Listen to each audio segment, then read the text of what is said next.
हिंदवी स्वराज्याचे सरसंस्थापक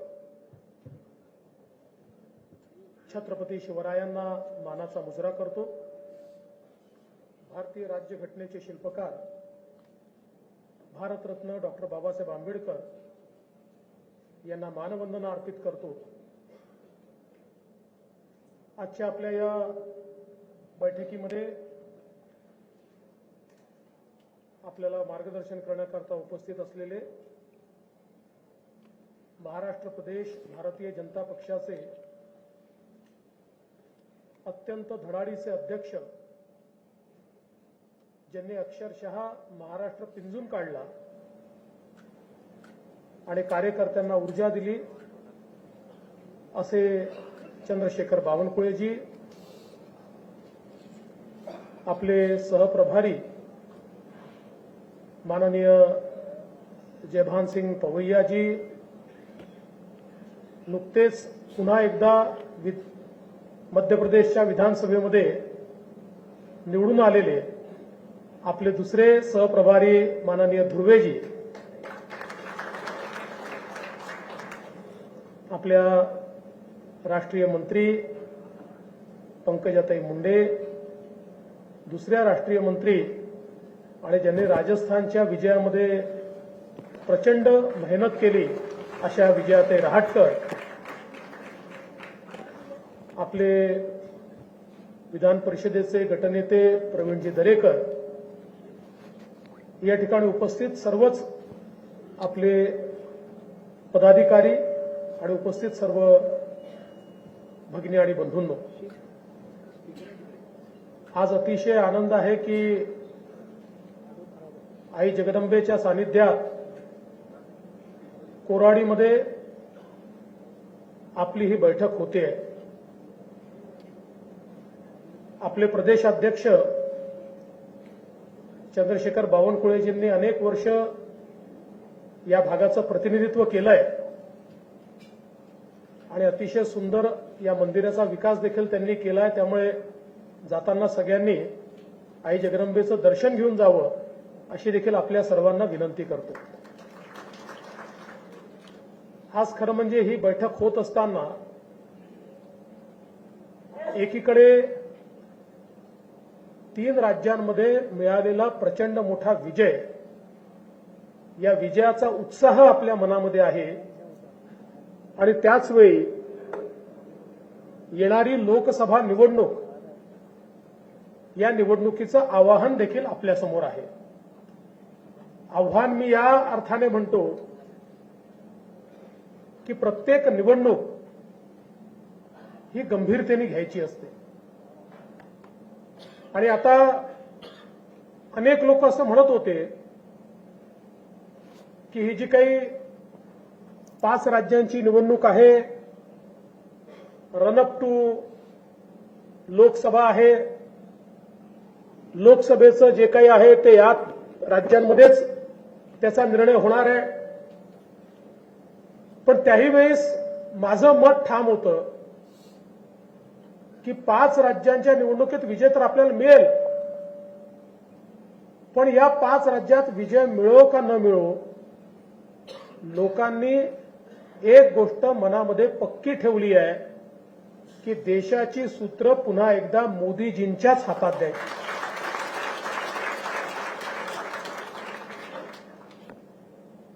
अलीकडच्या काळामध्ये अनेक वेळा वातावरण तयार केलं जातं। आपण बघितलं होतं अशाच प्रकारचं वातावरण 2018 साली तयार झालं आणि मग त्यावेळेस आपण 3 राज्य देखील हारलो। तरी देखील त्या 3ही राज्यांमध्ये लगेचच्या 3 महिन्यांनी झालेल्या निवडणुकांमध्ये प्रचंड मोठं यश हे भारतीय जनता पक्षाला लोकांनी दिलं।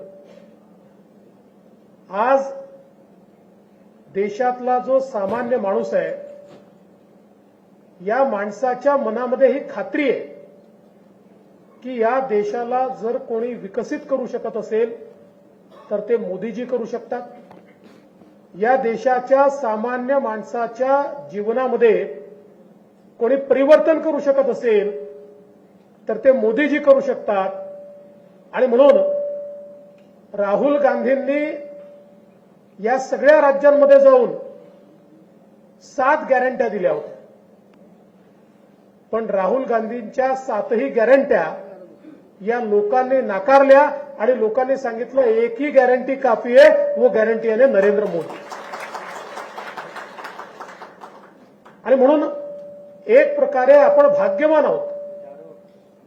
आपल्याला अशा प्रकारचे नेते लाभले आहेत की ज्या नेत्यांबद्दल देशातल्या सर्वसामान्य व्यक्तीला आत्मीयता आहे, आपुलकी आहे.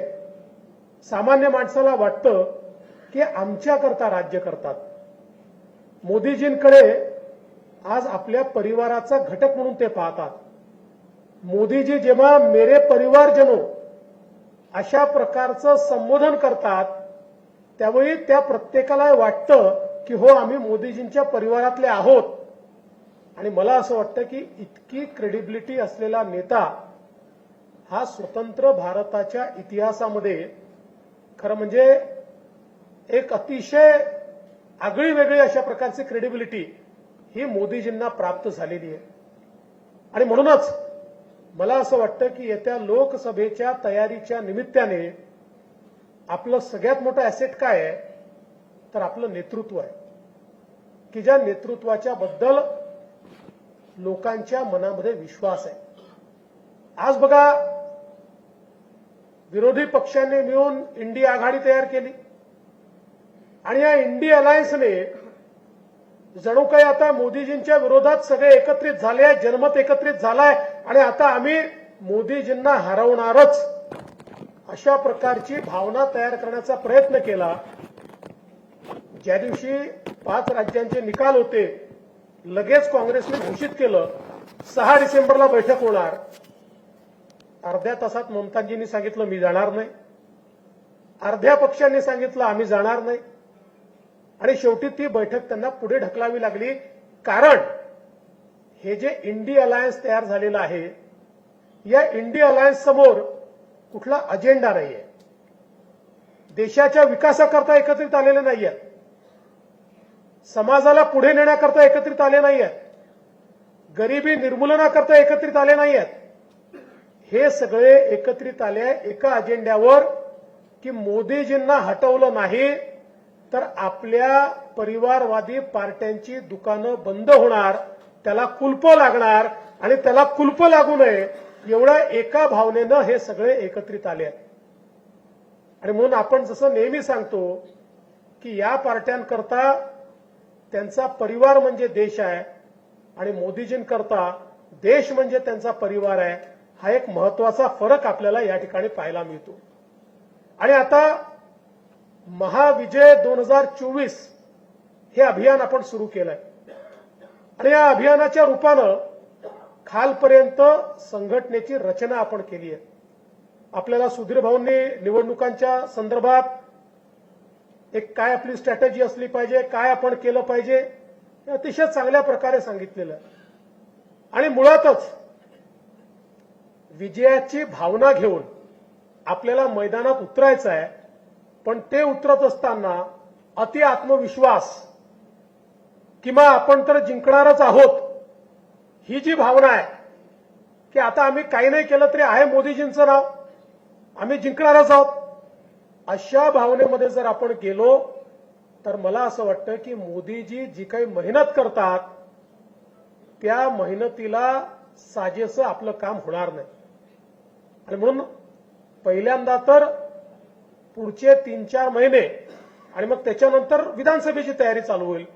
त्यामुळे मी असं म्हणतो की पुढचे एक 9-10 महिने आपल्याला आपला पूर्ण वेळ, आपली पूर्ण क्षमता ही आता पक्षाकरता आणि पक्षाच्या कार्याकरता देणं आवश्यक आहे. आज महाराष्ट्रामध्ये आपलं सरकार आहे, एकनाथराव शिंदेजी यांच्या नेतृत्वात हे सरकार चालतंय. 3 पक्ष आपण सोबत आहोत.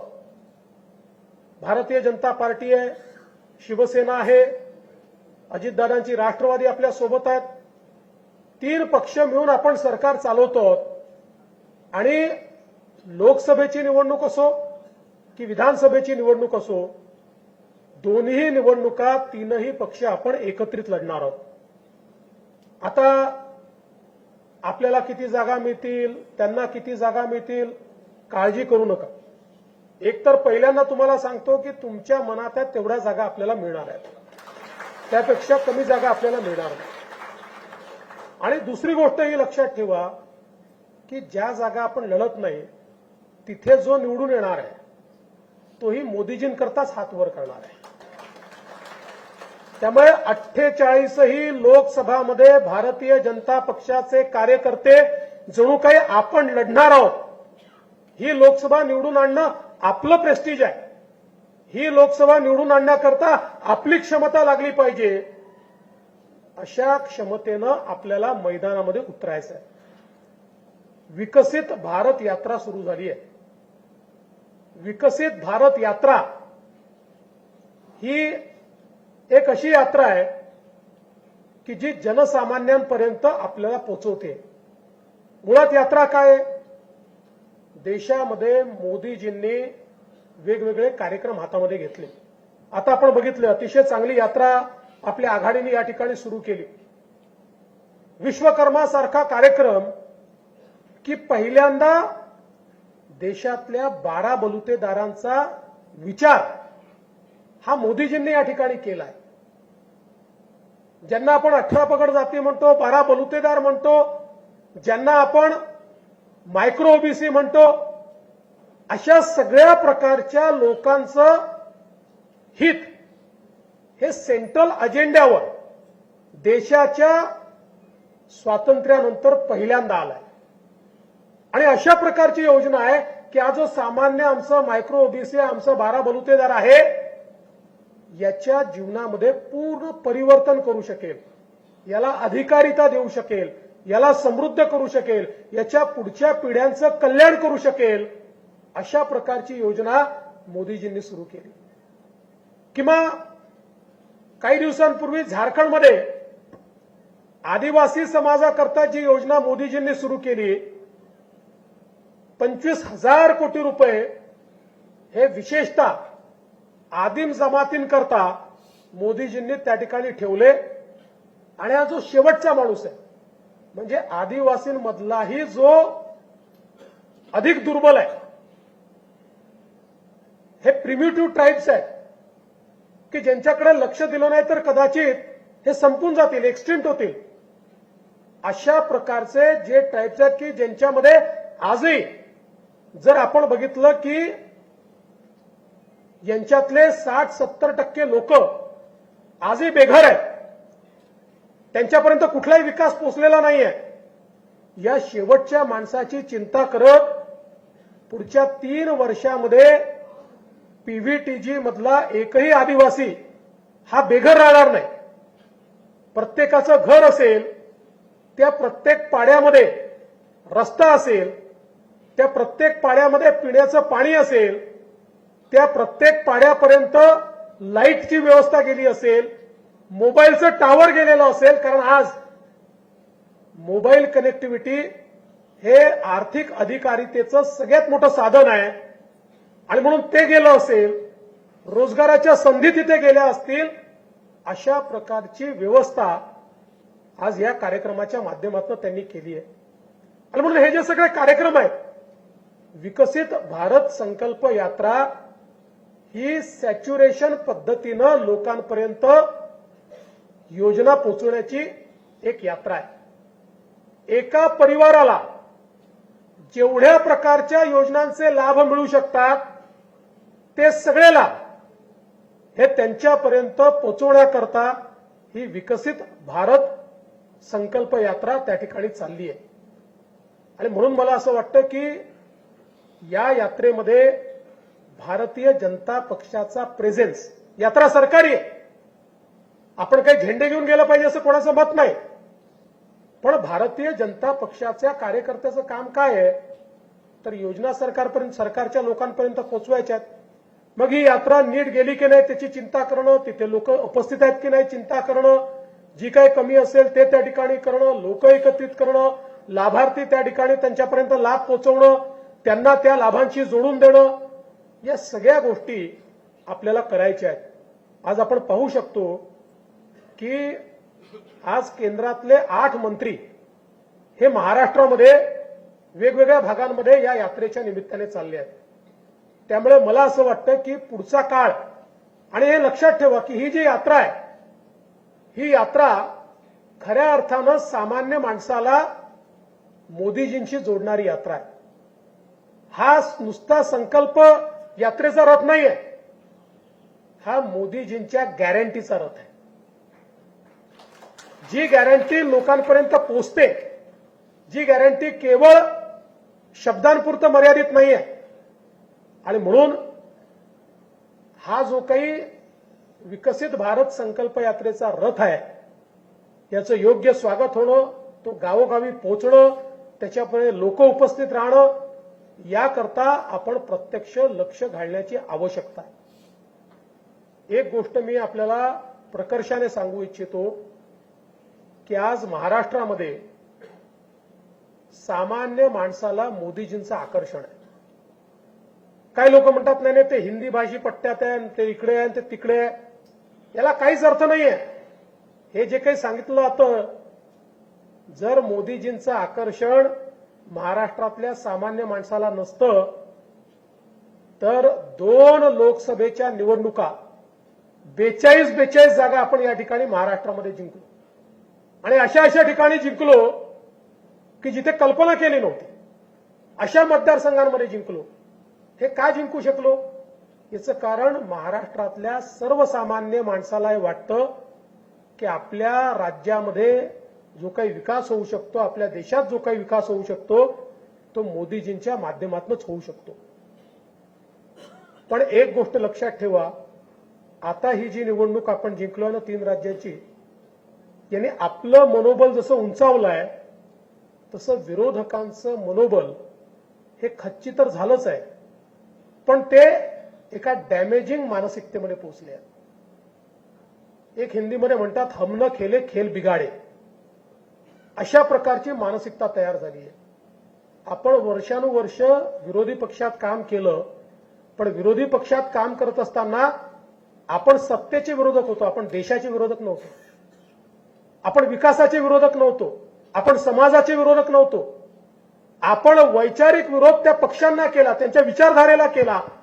आणि म्हणून बोलत असताना कधी आपण देशाची हानी होईल, देशामध्ये समाजामध्ये विघटन होईल, अशा प्रकारे आपलं वर्तन आणि वक्तव्य कधी राहिलं नाही. पण दुर्दैवाने महाराष्ट्रात आणि देशात आज ज्या प्रकारचा विरोधी पक्ष मानसिकतेत गेलाय, आता काय वाटेल ते करायचं, आपल्या अस्तित्वाची लढाई आहे. खोटं बोला, रेटून बोला. आता त्यांना देशाची चिंता नाहीये, त्यांना समाजाची चिंता नाहीये, त्यांच्या वागणुकीचा काय दूरगामी परिणाम आहे याची चिंता नाहीये. एक अनार्किस्ट अशा प्रकारच्या भूमिकेमध्ये ते पोहोचले आहेत.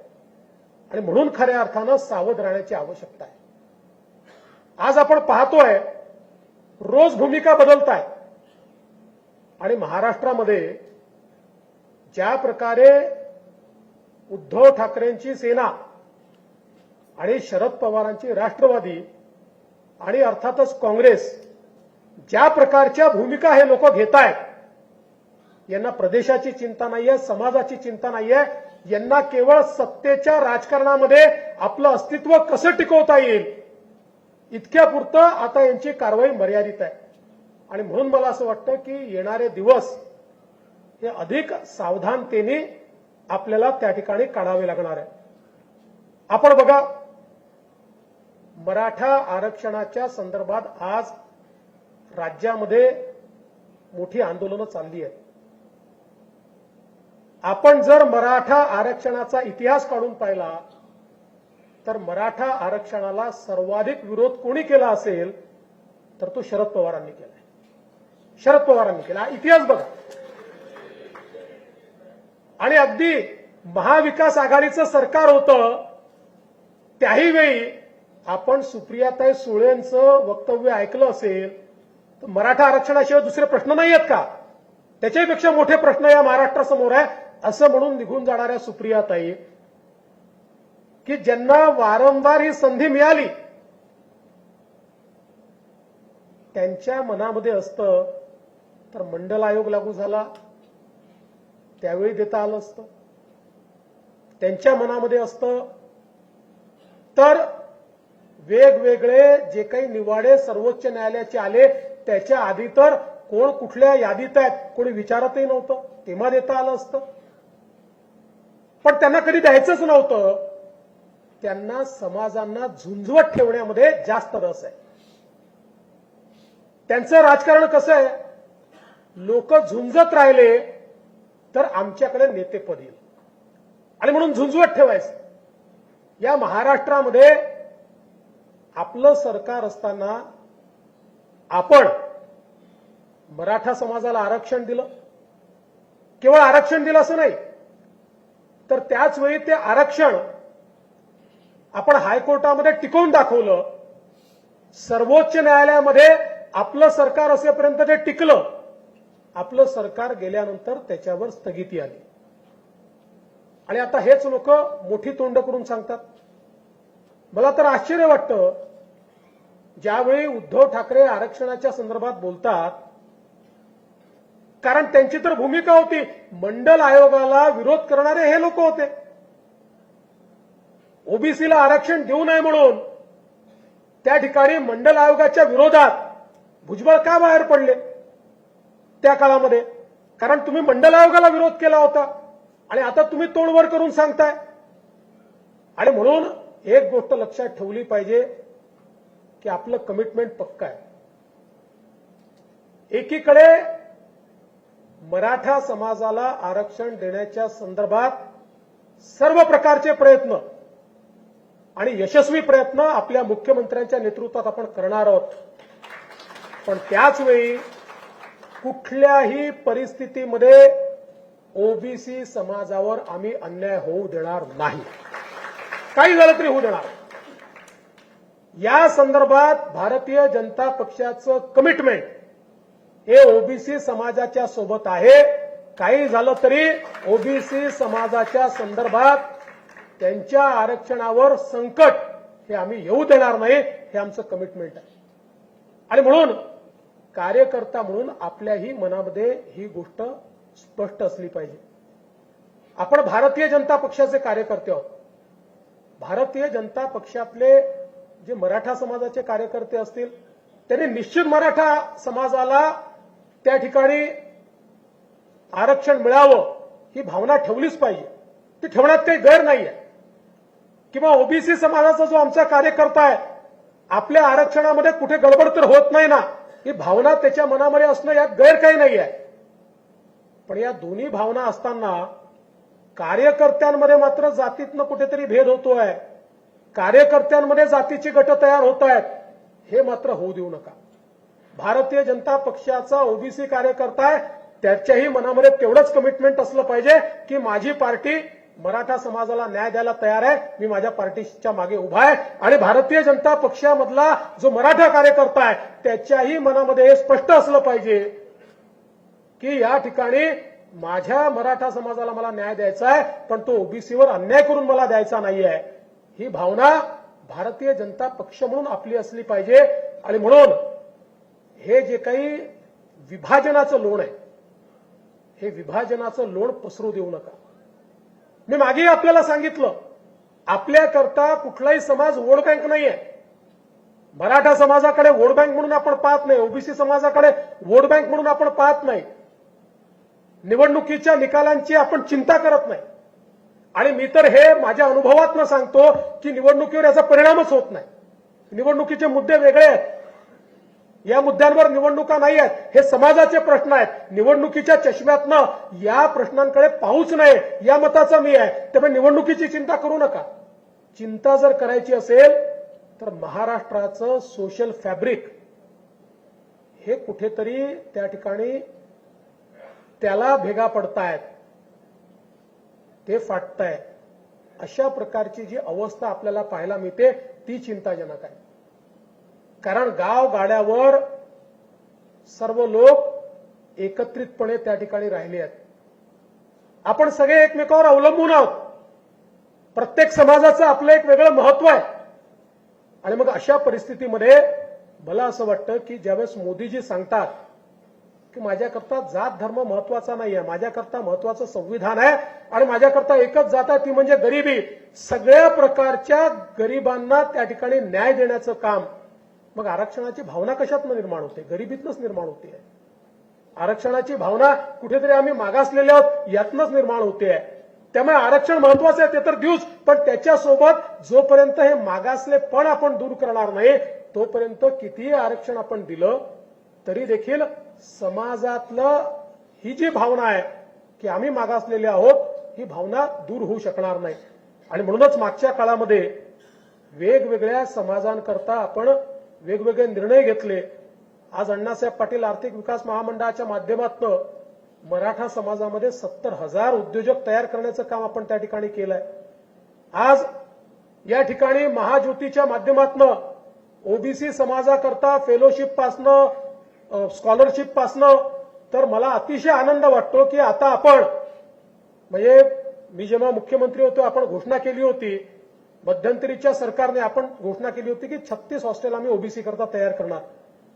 2.5 वर्ष सरकार यांचं होतं, यांनी घोषणा केली, त्यांनी 36 म्हटले होते, आम्ही 72 करणार.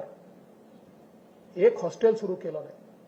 पण आज मला आनंद आहे की आपले मंत्री अतुल सावे यांना आपण सांगितलं, त्यांनी पाठपुरावा केला आणि 52 हॉस्टेल सुरू होत आहेत ओबीसी समाजात. 52 आणि उरलेले 20 हॉस्टेलची पण जागा आता आपण शोधतो, पण 52 हॉस्टेल हे तयार होत आहेत. आणि या व्यतिरिक्त ज्यांना हॉस्टेलमध्ये जागा मिळणार नाही अशा आमच्या विद्यार्थ्यांना त्या ठिकाणी आपण योजना तयार केली आहे. त्यांना आपण कॅशमध्ये पैसे देणार आहोत. राहण्याची व्यवस्था, खाण्याची व्यवस्था, पुस्तकांची व्यवस्था याकरता त्यांना त्या ठिकाणी स्वयंसारख्या योजनेच्या माध्यमातून त्यांना आपण मदत करणार आहोत.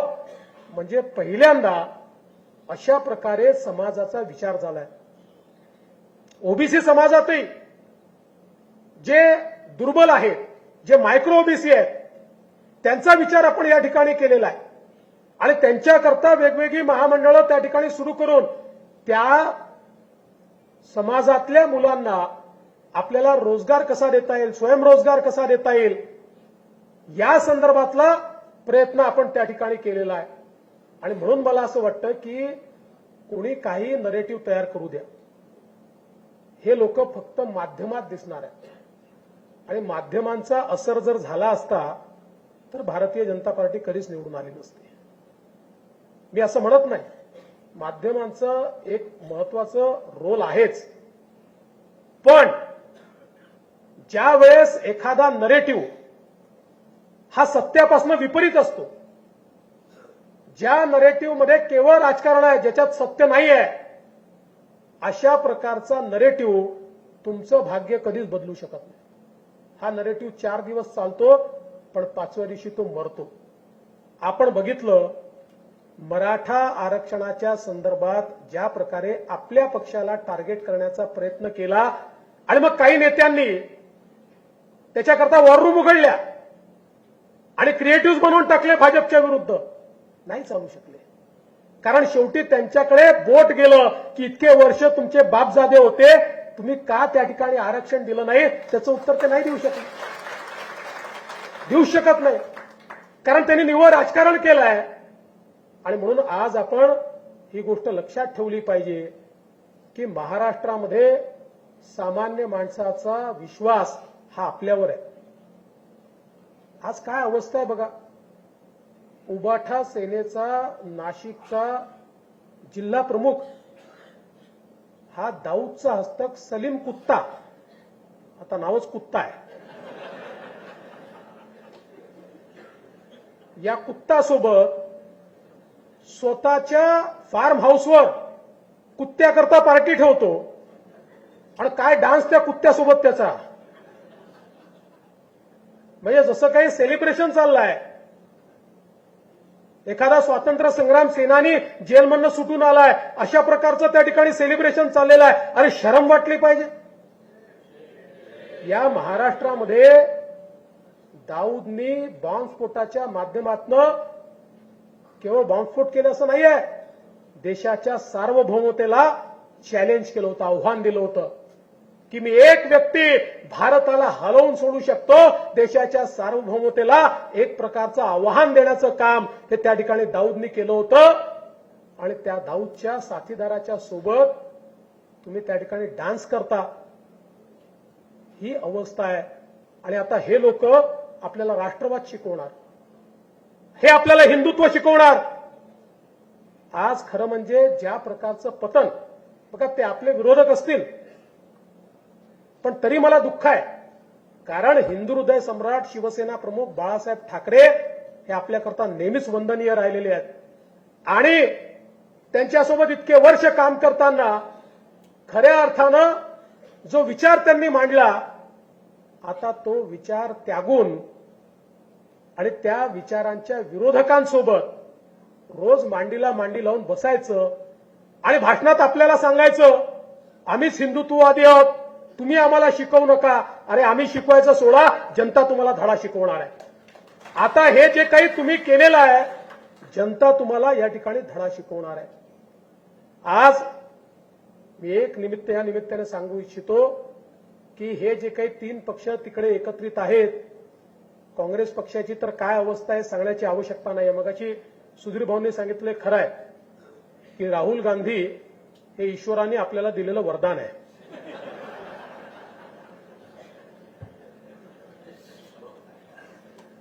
विरोधी पक्षाचा प्रमुख असावा तर असा, त्याच्याकरता आपल्याला एक भाग्य घेऊन यावं लागतं. पण तीच अवस्था त्यांची आज सर्व दूर आहे. ही काँग्रेस पक्षाची अवस्था का झाली? कारण काँग्रेस पक्षाने केवळ स्वतःचा विचार केला. पक्ष, संघटना याचं महत्व संपलं. एक काळ असा आला, काँग्रेस पक्षामध्ये निवडणुका कशा व्हायच्या, तर तिथला जो कोणी प्रमुख आहे स्थानिक स्तराचा, तो एक कोणाला तरी बोलवायचा, पोरांना बसवायचा, मतदार याद्या घेऊन बसायचे, त्यांना पैसे दिले जायचे आणि मग त्यातनं त्या मतदार याद्यातनं ते सदस्य करायचे, मग त्याचं इलेक्शन दाखवायचे, मग हा निवडून यायचा. त्यामुळे बघता बघता तिथे कार्यकर्ता संपला, नेते मोठे झाले, पक्ष लहान होत गेला. आणि आज अवस्था अशी आहे की देशातल्या सगळ्यात जुन्या पक्षामध्ये आज ज्या प्रकारची सुंदोपसुंदी आपल्याला पाहायला मिळते, ज्या प्रकारची अवस्था पाहायला मिळते, हा पक्ष वर येणं कठीण आहे. आणि म्हणूनच भारतीय जनता पक्षामध्ये आजही संघटनेचं महत्व काय? भारतीय जनता पक्षामध्ये परवा अमितभाई शाह यांनी सांगितलं, त्यांना ज्यावेळेस विचारलं की आपके कद्दावर नेताओं को आपने मुख्यमंत्री नहीं बनाया, त्यास त्यांनी सांगितलं की भारतीय जनता पक्षामध्ये सगळ्यात कद्दावर जर कोणी असेल तर तो आमचा सामान्य कार्यकर्ता. हमारे सामान्य कार्यकर्ता से कद्दावर नेता कोई नहीं है. आणि हे विचार करा की आज भारतीय जनता पक्षामध्येच हे शक्य आहे. कधीतरी नेतृत्व आपण बदलत असतो, पक्षामध्ये नेतृत्व जर बदललं नाही तर नवीन पिढी तयार होत नाही. याचा अर्थ ज्यांना बदललं त्यांच्यात काही कमतरता आहे का? ती बिलकुल नाही आहे. किंबहुना त्यांचे रोल बदलत असतात, त्यांच्याकडे काही नवीन रोल येत असतात. अशाच प्रकारे पक्ष चालत असतो. काँग्रेसमध्ये हे बदल त्यांना कधी करताच आले नाही. कारण काँग्रेसमध्ये बदल केला तर ज्याला बदललं तो पक्षाची कबरच खोदायला निघतो. हे भारतीय जनता पक्षामध्ये शक्य आहे की वेगवेगळे रोल हे सहजतेने स्वीकारले जातात. कालपर्यंत ज्याच्याकडे सर्वोच्च रोल होता त्याला जर सांगितलं की तू दुसरा रोल स्वीकार तर तोच स्वीकारतो. कारण भारतीय जनता पक्षाच्या नेत्यांना या गोष्टीची कल्पना आहे की आपलं नेतृत्व मोठं झालंय ते कार्यकर्त्यांमुळे, आपलं नेतृत्व मोठं झालंय ते पक्षामुळे. आज ही जी ऊर्जित अवस्था दिसते ती मोदीजींनी जे बलिदान दिलं, आजही दिवसातले 24 तास मोदीजी जे काम करतात त्याच्यामुळे आपल्याला हे दिवस त्या ठिकाणी दिसत आहेत. आणि म्हणून खऱ्या अर्थानं भारतीय जनता पार्टी हा कार्यकर्त्यांचा पक्ष आहे. माझी आपल्याला विनंती आहे, आता या निवडणुकांच्या निमित्ताने जसं मगाशी सुधीर भाऊंनी देखील सांगितलं, काही जिल्ह्यांमध्ये आपल्याला मतमतांतरं दिसून येतात, काही जिल्ह्यांमध्ये अशी अवस्था पाहायला मिळते की एकमेकाशी थोडे डिफरन्सेस आहेत, पटत नाही. एक गोष्टीचं समाधान आहे, भारतीय जनता पक्षामध्ये एकमेकात विस्तव जात नाही अशी परिस्थिती नाही, ती निर्माणही होणार नाही. पण तरी देखील जेव्हा तिकिटाचे 2 ऍस्पिरंट असतात त्यावेळी त्या ठिकाणी काही ना काही मतमतांतरं असतात. मी एकच गोष्ट आपल्याला सांगतो, मागच्या वेळेस मी सांगितलं, ही निवडणूक भाजप करता लढायची नाहीये, ही निवडणूक भारताकरता लढायची आहे. आपल्या विचाराची संकुचितता बाहेर ठेवा, बाजूला ठेवा. या निवडणुकीमध्ये आपलं काम एकच आहे, ते म्हणजे पुन्हा एकदा भारत मोदीजींच्या हातामध्ये द्यायचा. कारण मी तुम्हाला सांगतो, मी पाहतोय समोरचं दिसतंय मला, 2030चा भारत मला दिसतोय. आपण त्याचा विचार करू शकत नाही. आपल्या कल्पनाशक्तीच्या पलीकडचा भारत, ज्या वेगानं भारत चाललेला आहे. आज आपण जगातली 5वी सगळ्यात मोठी अर्थव्यवस्था झालो, लवकर 3री होणार आहे. पण ज्या वेगानं हे सगळं भारतामध्ये घडतंय, आज आपण आंतरराष्ट्रीय रेटिंग एजन्सीजचे रिपोर्ट जर बघितले तर ते सगळे असं म्हणतात की जगामध्ये मंदी असताना भारत इतका वेगाने प्रगती कसा करतोय, हे एक आश्चर्य आहे. ही जी प्रगती आज आपण सुरू केलेली आहे, मी असं म्हणेन, इंडिया इज अनस्टॉपेबल. भारताला कोणी थांबवू शकत नाही. आणि मग अशा परिस्थितीमध्ये आज आपले संकुचित भांडणं किंवा मला काय मिळालं, मला काय नाही मिळालं, या सगळ्या गोष्टींचा विचार न करता भारताकरता काम करायचं आहे. भारताच्या 140 कोटी लोकांकरता मला काम करायचं आहे आणि त्याकरता काम करायची संधी मला मिळालेली आहे. अशा प्रकारचा विचार मनामध्ये ठेवून लोकसभेकरता आणि विधानसभेकरता आपल्या सगळ्यांना कामाला लागायचं आहे. आणि मला विश्वास आहे, भारतीय जनता पक्षाचा कार्यकर्ता हा बजरंगबलीचा उपासक आहे. बजरंगबलींना त्याची ताकदच माहीत नव्हती. बजरंगबलींना सांगितलं लंकेमध्ये जा, ते म्हणाले मी कसा जाणार आहे. आणि जेव्हा त्यांना त्यांची ताकद सांगितली की तुम्ही तर लहानपणी सूर्य गिळायला निघाला होता, ही तुमची क्षमता आहे, तुमच्या क्षमतेचा वापर करा, ते सांगितल्यावर 2 उड्या मारून बजरंगबली लंकेमध्ये गेले आणि त्याच्यानंतर काय करून आले हे आपल्या सगळ्यांना त्या ठिकाणी माहिती आहे. तसेच बजरंगबलीचे उपासक आपण आहोत. माझं काम एवढंच आहे की तुमच्यातली ऊर्जा आणि तुमच्यातली क्षमता याची आठवण तुम्हाला मला करून द्यायची. एकदा ती तुम्हाला झाली की मला वाटत नाही की मग बावनकुळे साहेब आपल्याला मागे वळून पाहायची काही त्या ठिकाणी वेळ येईल. आणि म्हणून महाविजय 2024 करता जे कार्यक्रम प्रदेश अध्यक्षांनी आपल्याला दिलेले आहेत ते कार्यक्रम यशस्वी करायचे आहेत. आपल्या जीवनाचा जेवढा काही वेळ आणि जेवढी क्षमता आहे ती पूर्ण वापरायची आहे.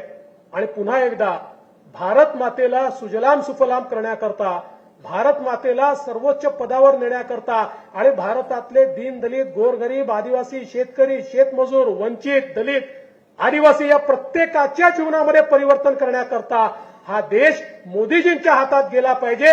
याकरता आपण सगळे लोक मिळून काम करू, एवढीच आपल्याला विनंती करतो आणि माझं बोलणं संपवतो. धन्यवाद. जय हिंद, जय महाराष्ट्र.